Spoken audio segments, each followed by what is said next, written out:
Oh, here we go. Hey, COVID is real. Get your vaccine. That new variant is sweeping the nation, and we'll try to stay healthy. All three of us are vaccinated, correct, fellas? That's All correct. right, good. Hi, I'm Greg Cleghorn. I am one of three, uno, dos, tres, Black Pratt grads, and we have a photo talk fairly frequently. We all graduated from Pratt Institute's Fine Art Photography program, Pratt Institute in Brooklyn, New York, and Manhattan campus. And I'm Greg Cleghorn. This is my bud, Mark Skinner, and my other bud, Ken Nelson. And we've been shooting photography or photographs and both analog and digital and developing in darkroom and everything for many years now, several decades. And well, not several, but you get the idea. We're gonna have to do an episode reintroducing ourselves again, fellas. That just kind of came up to me. So folks said, "Who the heck are these guys? What have they done?" Well, I was a Navy journalist and I've shot a lot of photos. Mark was a portrait photographer, and the range is they both worked at Macy's and in their photography departments, and we have a wide range of skill sets. And but we'll do an episode about reintroducing ourselves because it's probably about time. This week, I wanted to touch on uh, one of the top three poignant images for personal things that affect you or that you guys, or an image that just sticks with you, or a poignant image, and I'm just going to let it rip from there. First up, we got Mr. Nelson. What do we got for us, sir? Okay. So let me start off by saying picking a top three image is quite frankly impossible. Oh, Okay. okay. So, in my opinion, if within one's whole photographic archive, you can pick your top three, then you're not seeing what it is you like to photograph. So that's just my opinion. Wow. All right. Okay. All So right. That's with fair. that, But with that, in the interest of time, yes, we'll yes. do an expanded one on this, I'm sure. But go Okay. ahead. Okay, so here's what I got. This is an image that I picked, and I think for me over the years, you know it's been poignant for me. It was an image I did during my uh, internship in college, and it's on Governor's Island, and of course it includes cute kids, and anything that has cute kids is usually pretty poignant. But over the years, I kept gravitating back toward this image.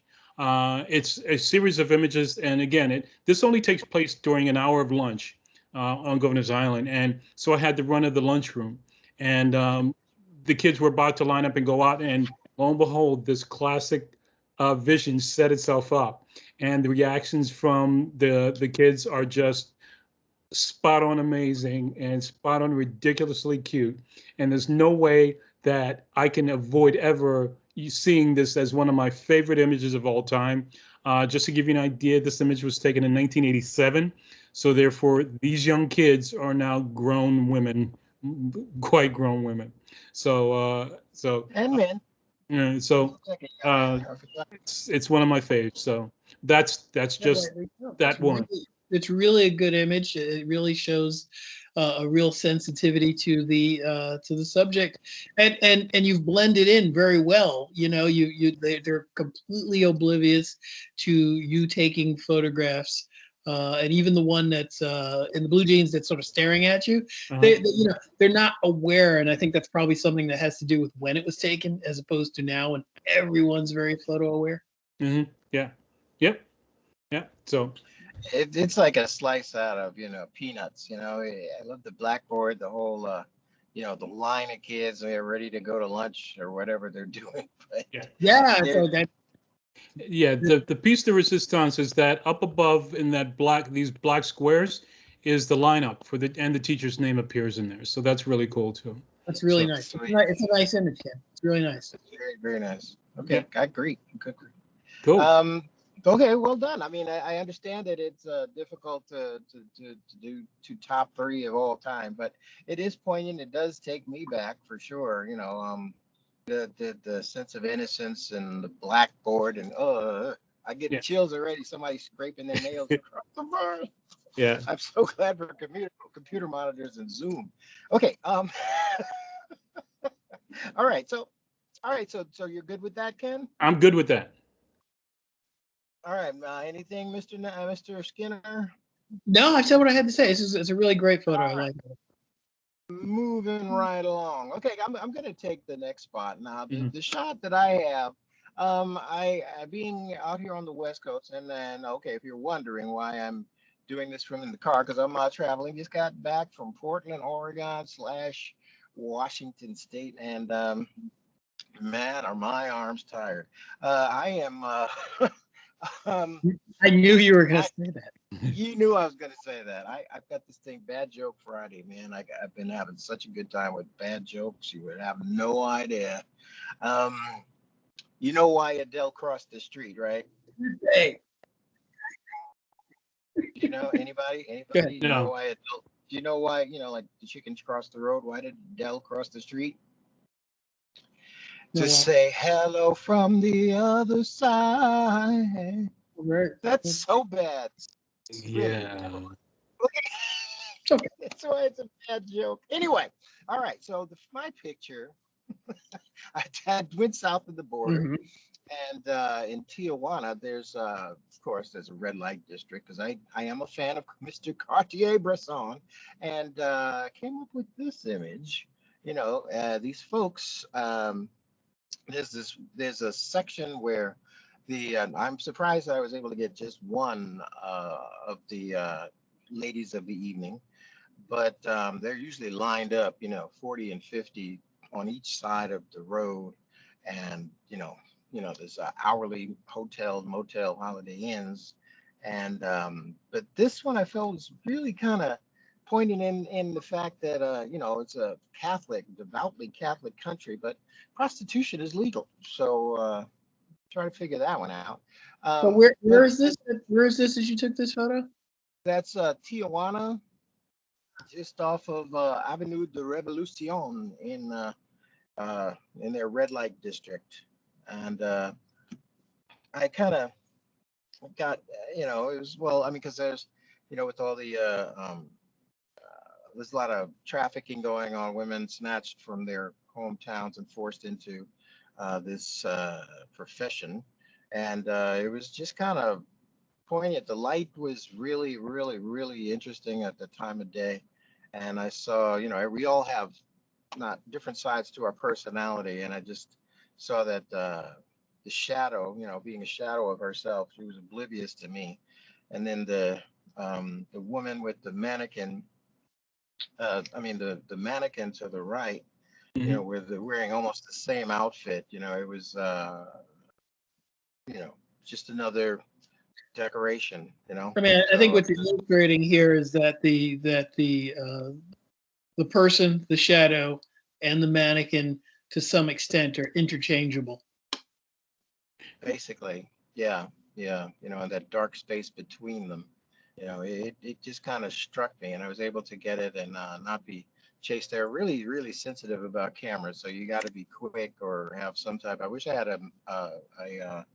I might be joining you in the Leica family, Mr. Nelson, if I ever do that. That's probably my next step as far as street photography. I hear you. But yeah, this is it still kind of hits me in the gut when I see this one. Sure, object of desire, the sexuality, but yeah, it's still on the sketchy side for me. But I that's wish I that's wish I had known the photograph you were going to show, because mine is a much younger individual. Yeah. And it's go ahead. Yeah. no, So well, I just wanted to make it a point that I think it's interesting that, of course, the connotations of red is very, very key here. As when it's sort of contrasted with the black, so it says a lot. yeah, yeah, definitely. I saw the whole M. Night Shyamalan, Red and Red Passion, Lady in Red, Red Light District, all of that. Yeah, Mhm. and I saw when I saw that shadow, that really kind of, because it was a reflection. The sunlight is Yeah. behind her actually, but it's bouncing off glass. Can Yep. I'm certain parts of kind the of hoping shadow. that you were doing sort of a paparazzi thing, and that this was a sort of a backstage at some red carpet event, but no such luck. No, no, no. I do have something like that, but I got to dig them up. I'm in the process of recovering a whole bunch of my images. But Okay, that's right. guys. That's right. Okay, Yeah, we can. moving right along. Yeah, Next up, we got Mr. Skinner. What do you got for us, Mr. Nelson? Mr. Skinner? you want to set it up? Yeah. Well, long story short, for a very long time, this was one of my top photos because I started doing a lot of family portraits. Had I known Greg was going to show something like that, I would have chosen something a little less family oriented. But there we go. Right. This is how the Well, thing. it's Right. your So, favorite. That well, yeah. Well, it's not my favorite, but this is one of my top oh, photos for a very long time because, quite honestly, uh, this is we photographed a pre-verbal toddler. And if anyone's photographed a pre-verbal toddler before, because they don't speak, there's not a lot of emotion you can get out of them because you're still speaking to them a lot like a baby. And so just getting their attention to look directly into the lens without being terrified is a great feat in and of itself. Now, this is a photograph we did at my home. We were living in suburban New Jersey at the time. And long story short, the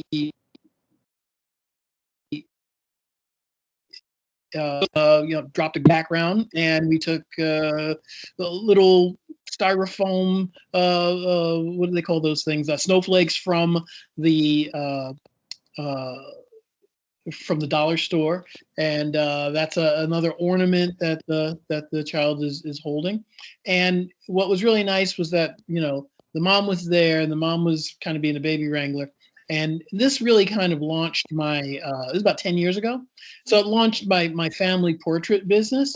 And that's really about it. So it was very valuable in that way. And for a couple of years, I did a lot of families in central New Jersey, and it was a lot of fun. And it'd be great to kind of do that kind of work in New York again, but I really don't have the same type of spaces. I mean, in this case, I don't really have the same kind of space where I'm living now to do this, and I don't have. We don't have a lot of fields anywhere. We have parks, but they're always very populated. But that's really it. This was one of my top photos for a very, very long time. And then I went from this to pageantry and sports. And so I just wanted to kind of show this because I've been showing a lot of pageant winners for a long time, but I really wanted to show where that portrait work really kind of started for me. And that's really it. Okay. I don't know. Maybe we're looking at two different images, but Mark, this image is like captivating. She has that knowing look. She looks like a 18th century portrait. The look in her eyes is so knowing. That all that background story you said, I don't I it's almost like Charlie Brown teacher talk, because that look, she looks like an elder person in this infant's body. Those eyes are just so penetrating. It's I can't help but it's like wherever you go, her gaze is on you. She's this is a very knowing Well, portrait. It's very powerful. toddlers, in my experience, most toddlers are very clean living people. So, if they do look at you, you're going to get 100% of their attention. The key is to get and keep the 100% of their attention long enough to get the image and have them posed just so. So this was out of Okay. this was a You're talking selection. like technical stuff. This is a very Well, yeah, emotional image. yeah, it And is then the very light, emotional. the way the light wraps around her face, it's very, very powerful. Well, yeah, we And did try to replicate that kind of open daylight. This is entirely studio done, and it was fun work. That's really it. ugh, man, this is an emotional image. It's great that you're a technical guy, but you nailed some really powerful imagery and emotions for me, because that Well, little I bit of a smile, she got the yeah, little bit of that Mona Lisa smile, and but I think the all right, I'll leave technical. it alone. No. But I think you're right. But I think what happens is that the technical informs the viewer as to the intent. I mean, basically, I wanted to get a certain intention, and my intention was to get a wonderful portrait of a child, and the lighting helps set the mood. I mean, it really does give you that sort of that Degas lighting, right? Uh, not Degas, excuse me, Vermeer. That Vermeer lighting, is really kind of something I was concentrating on at the time. Yeah, all she's missing is the pearl earring. I know. Yeah, well, that was the aim, and I think if you're technically proficient enough to photograph what you want at the time, then you can create great art like a Cindy Sherman or Jeff Kearns or a lot of other people who they know their tools, all the tools at their disposal, not just Photoshop, enough to get what they want in camera and then use retouching tools to kind of enhance, but not to create entirely the image. Because at that point, you're just doing illustration. But that's my personal opinion. Yeah. No, but I'm just saying that there's so much emotional content that the technical part doesn't even come into my head. I mean, right, and that's how you know that it's done well. Okay. Yeah. Right. You don't see the strings, the mirrors. You know what I mean? You don't see all of that. Yeah. No, I just agree with. I agree with basically everything that Greg just mentioned about the image. I think that you could have put this toddler under almost any type of lighting with this look, and I honestly think you would have gotten the same reaction from me. As long as I could see her face and that smile and the connection with the eyes, this could have been almost total darkness with just her eyes and her face, and I would have been just as pleased with it. The idea that I get to see that little bit of red, of course, which again, the red connotation here is sort of different in a way because you're reading it from a different person. So therefore, you understand that the red is the sort of innocence, even though most of the time it's not. But in this particular instance, it's got to be nothing but that. Because then you think differently about the person. So therefore, the red has to say something eloquent or beautiful instead of what red sometimes significantly means. So cool. And of course, the monochromatic use of gray, black, and white is just another thing that makes the red pop. So that's it. We run out of time, so if we could just all right. Well, we're gonna wrap it up then. There's something poignant from everybody. Thank you for joining us again. Please keep shooting, keep shooting, keep shooting, keep shooting. Learn your craft. If you like what you see, please subscribe and hit the button, and so that you're notified when we post another episode. I'm Greg Claycorn, and this is Mark Skinner and Ken Nelson signing off. And we are three Black Pratt grads having a photo talk. See you next time. Yep. Next episode is called Unique, and we'll talk about it once you see it. Until then.